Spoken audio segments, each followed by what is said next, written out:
నమస్తే, welcome to Suman TV. నేను హరిత. ఇండియాలో చాలా మటుకు విద్యా సంస్థలు మూతపడడానికి కారణాలేంటి, దీనికున్న పరిష్కార మార్గాలేంటి, దీని గురించి ఇప్పుడు మనం మాట్లాడబోతున్నాం. స్టూడియోలో ఉన్నారు మెంటర్ స్టాక్ నుండి బండి శివకుమార్. హలో శివకుమార్ గారు, ఎలా ఉన్నారు? హలో హరిత గారు, బాగున్నా. మీరు ఎలా ఉన్నారు? చాలా బాగున్నాను. అంటే చాలా మటుకు చూస్తున్నాం, విద్యా సంస్థలు మూతపడిపోతున్నాయి. అంటే సరిగా నడవలేని పరిస్థితి ఉంది, ఆర్థిక కష్టాల్లో కూరుకుపోతున్నారు.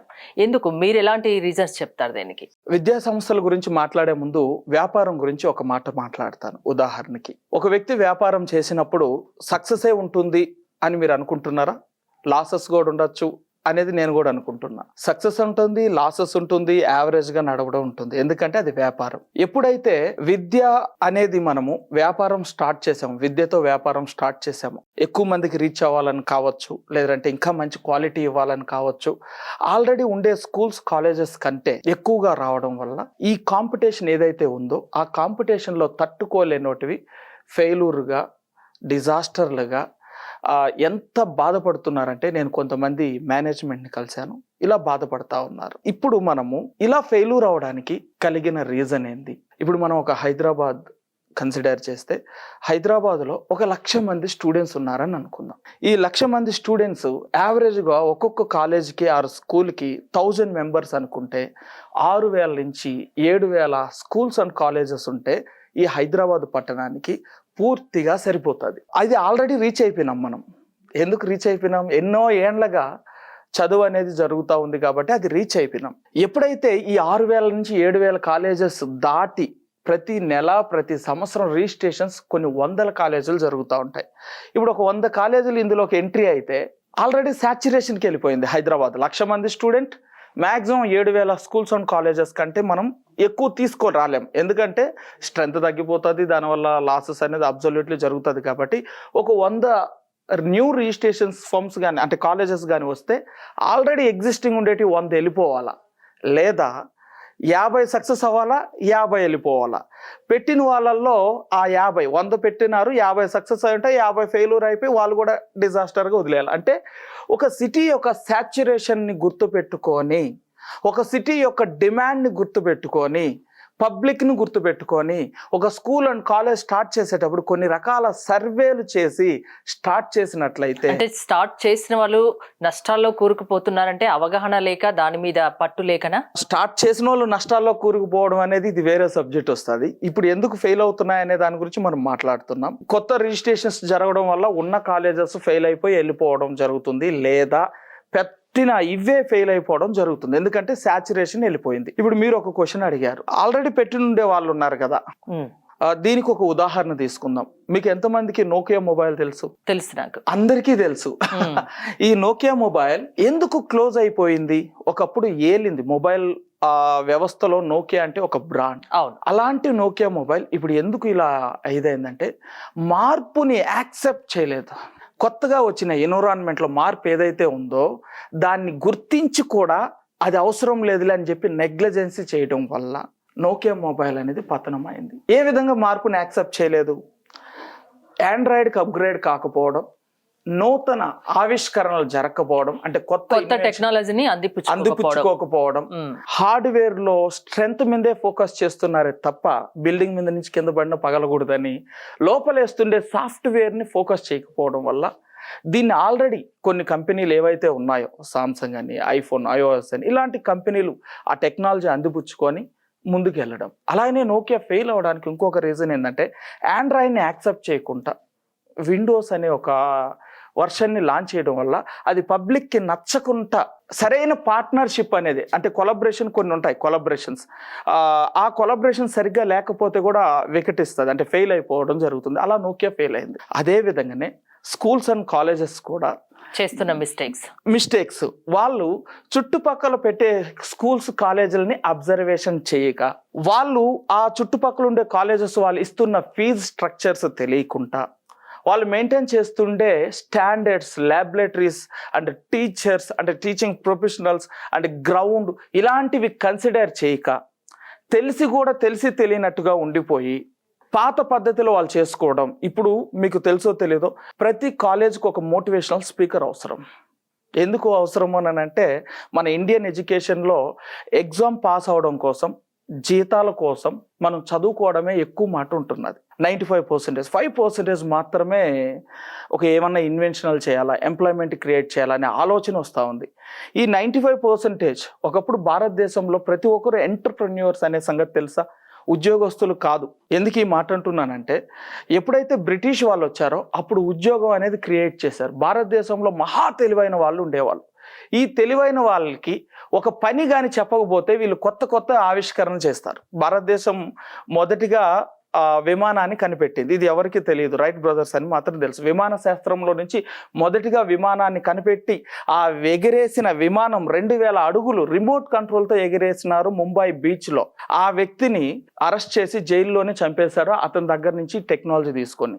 అంటే నేనేమంటానంటే, ఈ జాబ్ అనేది ఎవరైతే పాశ్చాత్య దేశాలు ఉంటాయో, వెస్టర్న్ కల్చర్ ఏదైతే ఉందో అది రావడం వల్ల చదువుని మొత్తం మార్చేస్తున్నారు. చదువుని మొత్తం మార్చేసి ఏమి కావాలో ఉద్యోగం చేయడానికి ఆ చదువుని అక్కడ పెట్టడం వల్ల మనం కూడా ఉద్యోగం కోసం రెడీ అయిన ఒక మెషినరీస్ లాగా తయారైపోయినాం. బట్ దాని విషయంలో నేనే ఒక స్కూల్ ఓనర్ అయినా నేను కూడా అందరితో పాటు నేను ముందుకెళ్తేనే ఎదుగలుగుతాను. నేను ఇలాంటి మార్పులు జరిగేటప్పుడు వ్యవస్థలో ఆ మార్పుల్ని అందిపుచ్చుకొని యాక్సెప్టెన్స్ చేసి ఆ స్కూల్స్ కూడా ఎగ్జిస్టింగ్ ఆల్రెడీ ఉండే స్కూల్స్ కూడా అప్డేట్ కానీ అయినట్లయితే వాళ్ళ యొక్క స్థాయిని వాళ్ళు మెయింటైన్ చేసుకుంటూ కొత్త కొత్త ఇన్కమ్ స్ట్రీమ్స్ని వాళ్ళు ఇన్వాల్వ్ చేసుకోవాల్సింది వస్తూ ఉంటుంది. ఆ ఇన్కమ్ స్ట్రీమ్స్ అంటే స్టూడెంట్స్ వాళ్ళ యొక్క పేరెంట్స్ ద్వారా వచ్చే ఫీజులే కాకుండా ఎక్స్ట్రాగా కొత్త ఇన్కమ్ స్ట్రెంగ్స్ని కానీ వాళ్ళు పెంచుకోగలిగినట్లయితే అవి ఎలా ఉంటాయి ఏమనే సంగతి నేను చెప్పేయకూడదు.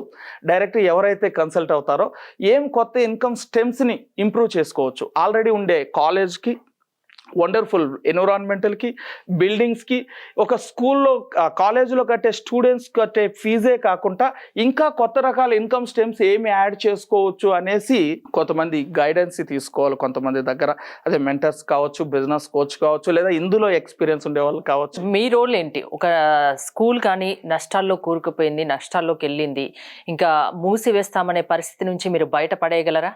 ఆ స్కూల్ యొక్క సిచ్యువేషన్ని స్టడీ చేయందే ఈ విషయం మనం చెప్పలేము. అందరినీ పడేస్తామంటే ఆల్రెడీ ఒప్పుకోదు హైదరాబాద్. 6000 నుంచి 7000 కాలేజీలు మాత్రమే, స్కూల్స్ మాత్రమే హైదరాబాద్లో యాక్సెప్టెన్స్. అంటే మనం దేన్ని తీసుకొని రాగలుగుతాము అని అంటే, క్వాలిటీ ఆఫ్ ద ప్రోడక్ట్ బాగుండి ఆ ప్రోడక్ట్తో మార్కెటింగ్ చేసుకోలేక ఆ ప్రోడక్ట్లో చిన్న చిన్న సూక్ష్మం లాంటి తప్పుదాలని వాళ్ళు సరి చేసుకోలేకుండా ఇలాంటి మిస్టేక్స్ ఉంటే దాన్ని అడ్జస్ట్ చేయగలుగుతాం. ఇంకా మనం ఏమేమి చేస్తాం, మేనేజ్మెంట్లో ఇన్వాల్వ్ అయ్యి, అడ్మినిస్ట్రేషన్లో ఇన్వాల్వ్ అయ్యి ఇక్కడ కొన్ని రకాల సలహాలు ఇస్తాం. అండ్ అలాగనే ప్రిన్సిపల్ అండ్ లెక్చరర్స్కి స్కిల్స్ డెవలప్ చేస్తాం. అండ్ ఫైనల్గా స్టూడెంట్స్ దగ్గర నుంచి వీళ్ళకి ఇవ్వాల్సిన స్కిల్స్ ఇలా ఇస్తాం. ఈ విధంగా ఒక 3 ప్యాకేజ్తో మొదటిసారిగా మెంటల్ స్టాక్ ఈరోజు సుమన్ టీవీ దగ్గరకు వచ్చిందనమాట.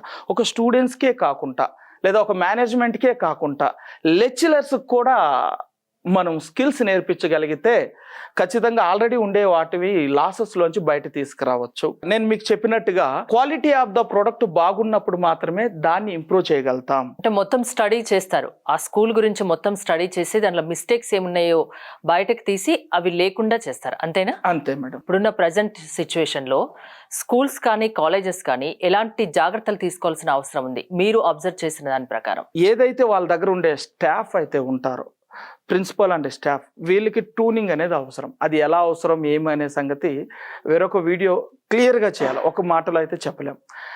సింపుల్గా మీరు అడిగిన దానికి ఒక్క మాటతో చెప్పి నేను ఈ మాటకి ఇది చేస్తాను. చాలామంది క్వాలిటీ స్టాఫ్ కావాలా, క్వాలిటీ టీచర్స్ కావాలా, క్వాలిటీ ప్రిన్సిపల్ కావాలని చెప్పి మేనేజ్మెంట్ ఆలోచిస్తూ ఉన్నారే కానీ వాళ్ళ దగ్గర ఉండే వ్యక్తిని క్వాలిటీగా మార్చుకోవాలా, కొత్త స్కిల్స్ నేర్పించాలా అనే ఆలోచన లేదు. సరైన అడ్మినిస్ట్రేటివ్ అంటే ఒక స్కూల్ని జాగ్రత్తగా సక్సెస్ఫుల్గా తీసుకెళ్లాలంటే ఇంటర్నల్ అన్నిటినీ సెట్ బ్యాక్ చేసుకుంటేనే పాసిబుల్ అవుతుంది.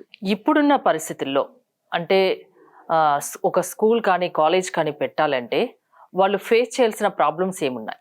దాంట్లో ఉండే మెయిన్ అంశాల గురించి మనం చేద్దాం. ఆ మెయిన్ అంశాలని నేను చెప్పే ముందు ఒక ఎగ్జాంపుల్ చెప్తా.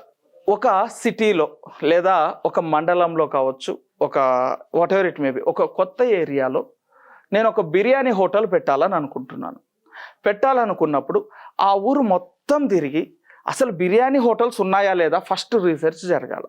బిర్యానీ హోటల్స్ ఇక్కడ లేవు, పలవా హోటళ్ళు ఉన్నాయి, మిక్స్డ్ బిర్యానీ. మాది రాయలసీమ కాబట్టి మా సైడు దమ్ బిర్యానీలు ఉండేది కాదు.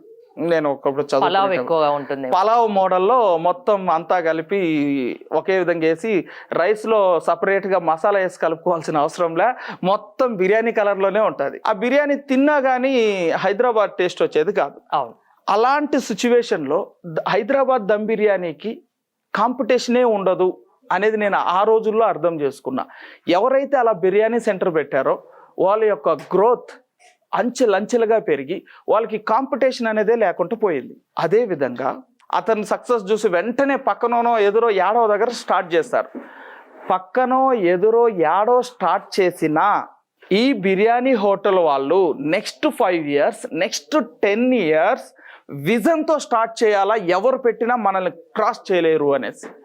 ఆ విజన్తో వాళ్ళు ఇచ్చే క్వాలిటీ ఎవరు ఇవ్వకూడదు, వాళ్ళు ఇచ్చే ప్రైస్ ఎవరు ఇవ్వకూడదు, ముఖ్యంగా వాళ్ళ దగ్గర వర్క్ చేసే స్టాఫ్ ప్రైవసీ మెయింటైన్ చేయాలి. వీళ్ళ దగ్గర ఎలాంటి డబ్బు ఇచ్చినా వీళ్ళు లొంగకూడదు, వీళ్ళు సీక్రెట్స్ చెప్పకూడదు. ఇలాంటి ఎన్నో రకాల జాగ్రత్తలు తీసుకుంటేనే నెక్స్ట్ 5 years, 10 years ఆ బిర్యానీ హోటల్ ముందుకెళ్తుంది. అదేవిధంగా కాలేజెస్ కూడా ఒక ఎస్టాబ్లిష్ జరుగుతూ ఉందంటే కొన్ని ఏరియాలో మోనోపోలీ అనేది నడుస్తూ ఉంటుంది. వాళ్ళదే స్కూల్, వాళ్ళదే కాలేజ్, వాళ్ళకి మించి ఇంకెవరూ లేరు అనేటట్లుగా దుమ్ము లేపుతూ ఉంటారు. అలాంటి ఏరియాలో మన స్కూల్ కాలేజ్ పెట్టాలన్నప్పుడు మనం ఎన్ని జాగ్రత్తలు తీసుకోవాలా, వాళ్ళు ఏం చేస్తున్నారో క్షుణ్ణంగా ఆలోచించాలా. వాళ్ళ వర్క్, వాళ్ళ విధానం, వాళ్ళ క్వాలిటీ, వాళ్ళ ప్రొఫెసర్స్, వాళ్ళ ప్రిన్సిపల్, లాస్ట్కి వాళ్ళ ఫ్యూన్తో సహా ఏం వర్క్ చేస్తున్నారో మొత్తం ఆలోచించి ఎప్పుడైనా చూడండి ప్రో కావాలా మనకు. ప్రో ఆల్రెడీ ఉన్నదానికంటే ఎక్స్ట్రాగా మనం కానీ తీసుకురాగలిగితే మనం దాంట్లో నుంచి మనం పెట్టే వాళ్ళు ఇది అవుతాం. పెట్టే ప్రతి వ్యక్తి అనుకునేది ఏంటంటే 100% సక్సెస్ సాధిస్తా అనేసి. ఎలా అంటే దీనికి కూడా ఒక ఎగ్జాంపుల్ చెప్తా. యాక్చువల్లీ మా అన్నని చూసా, మా అన్న పెళ్ళైన వెంటనే మా అమ్మ మాట వినేది ఆపేసి మా వదిన మాట వింటున్నాడు. అదే నాకు కానీ పెళ్ళయిందా నా భార్యని ఎక్కడ పెట్టాలి అక్కడ కరెక్ట్గా పెట్టగలుగుతాను, ఇలా కొన్ని ఇది అంటారు. పెళ్ళి అయితే తెలుస్తుంది ఆమె ఎక్కడ పెడుతుంది తన్ని అనేసి. అంటే నేను ఎందుకు ఈ మాట అంటున్నానంటే, పెళ్ళి అయితే అమ్మకి భార్యకి చిన్న చిన్న గొడవలు సహజం, అసలు పడనే పడవు అని చెప్పే వ్యక్తిని ఏమంటారు అంటే అది నమ్మశక్యం కాదు కదా. నమ్మశక్యం కాదు. ఆ విధంగా ఒక స్కూల్ని ఎస్టాబ్లిష్ చేసిన వ్యక్తి నేను లాసులకే వెళ్ళను అనే భయంకరమైన కాన్ఫిడెంట్. నీకు కాన్ఫిడెంట్ ఉంటే సరిపోదు, ఆ కాన్ఫిడెంట్కి సపోర్ట్ చేసే సిస్టమ్ని తీసుకొస్తున్నామా లేదా అనేది important. Confidence not a dilemma. మీరు ఏమి సిస్టమ్ తీసుకొస్తున్నారు, ఆ సిస్టమ్ని ఎన్ని రోజులు ఇంప్లిమెంట్ చేస్తున్నారు, అది ఇంప్లిమెంటేషన్కి బాగుందా లేదా అనేది కావాలా. ఆ విధంగా కొన్ని స్కూల్ ఉండేటప్పుడు ఆ కొత్త స్కూల్ పెట్టినప్పుడు ఖచ్చితంగా కాంపిటీషన్ ఎదురవుతుంది. ఆ కాంపిటీషన్లో తట్టుకోగలిగే స్ట్రెంగ్త్ కావాలా. ఏదో ఊహాగానంతో పెడితే తట్టుకోలేం. రెండో విషయం చెప్తాను చూడండి. ఒక జిమ్లో వర్కౌట్ చేస్తున్న వ్యక్తి 10 పుల్అప్స్ చేసేంత వరకు నార్మల్గానే ఉంటుంది. ఆ 10th పుల్అప్కి పడిపోయే టైంలో దానిపైన ఇంకో 3 పుల్అప్స్ చేస్తే ఆ వ్యక్తికి స్ట్రెంగ్త్ యాడ్ అవుతుంది, ఆ నర్వస్కి స్ట్రెంగ్త్ యాడ్ అవుతుంది. ఆ విధంగా ఒక స్కూల్ కానీ కాలేజ్ కానీ ఎస్టాబ్లిష్ చేసినప్పుడు స్టార్టింగ్ బాగా పెరగచ్చు. ఎందుకంటే కొత్త స్కూల్ కొత్త కాలేజ్ కాబట్టి ఖచ్చితంగా జాయినింగ్స్ జరుగుతాయి, మంచి హోప్ఫుల్గా ఉంటారు. ఆ తర్వాత ఇంకోటి ఫ్రాంచైజింగ్లో ఉంటారు. ఇలా పెరిగిన తర్వాత బిజినెస్ అంటే ఇది జరిగే తీరుతుంది. సక్సెస్ ఎదిగిన ప్రతి స్కూలు ఫెయిల్యూర్ అవడానికి అంటే డౌన్ఫాల్ అవడానికి సిద్ధంగా ఉండాలా. సక్సెస్లో ఉండేటప్పుడు భయంతో ఉండాలా. ఆ డౌన్ఫాల్ అనేది 100 to 0 అవ్వాలా, 100 to 30 అవ్వాలా, 100 to 50 అవ్వాలా, 100 to 70 అవ్వాలా అనేది ఉంటుంది. అంతేగాని నేను 100 మెయింటైన్ చేస్తే ఇంపాసిబుల్. ఆ డౌన్ ఫాల్లో ఏదైతే 0 పడిపోయినా ఆ 10 పుల్అప్స్ అయిపోయినాక 3 పుల్అప్స్ అనేది ఎంత ఇంపార్టెంటో, 0 అయిన తర్వాత అప్పుడు తీసుకునే నిర్ణయాలు, అప్పుడు తీసుకునే ఆలోచనలు, అప్పుడు తీసుకునే ప్రతి దాంట్లో ఆచితూచి అడిగేయాలంట, అంతేనా? అక్కడి నుంచి లేపినప్పుడే సక్సెస్ అవుతుంది. దీనికి రెడీ అయ్యి ఉండాలా. ఎవరైతే కొత్తగా పెట్టాలనుకుంటారో నేను ఎదగడం సహజమే, నేను కింద పడినా కానీ నేను లేయగలుగుతాను అనే ఒక ఆలోచన పెట్టే ముందే ఆలోచించి కానీ పెడితే ఆ వ్యక్తి సక్సెస్ అవుతాడు. మీకు ఇంతకుముందు పర్సంటేజ్లు చెప్పా 0, 30, 50 అని. ఈ ఆలోచనలు ముందుగా ఉండే వాళ్ళు 50 కంటే కిందకు పడిపోరు, 50కి పైనే ఉంటారు. అంటే అలా కింద పడినా లేయగలుగుతారు. ఒకవేళ అలా కాదని కింద పడిపోయినా లేపగలిగే అబిలిటీ ఉండే వాళ్ళు మాత్రమే కొత్త స్కూల్స్ పెట్టాలా. మెంటల్లీ బాగా స్ట్రాంగ్ ఇలాంటి వాళ్ళు మెంటల్ గా స్ట్రాంగ్ గా చేస్తారేమో కదా. వాళ్ళు పడిపోయేది సహజం అనే సంగతి వాళ్ళకి తెలియదు. ఇప్పుడు నేను మీకు అంటే చెప్తున్నా. బిజినెస్ స్టార్ట్ చేసే ముందే మీ దగ్గరికి వస్తే ఉమ్, వాళ్ళని కరెక్ట్ గా చేస్తారు అంతేనా? ఏది అవసరమో ఏది అనవసరమో చాలా క్లియర్ గా చెప్తారు. క్లియర్ గా అంతేనా? చెప్తాం.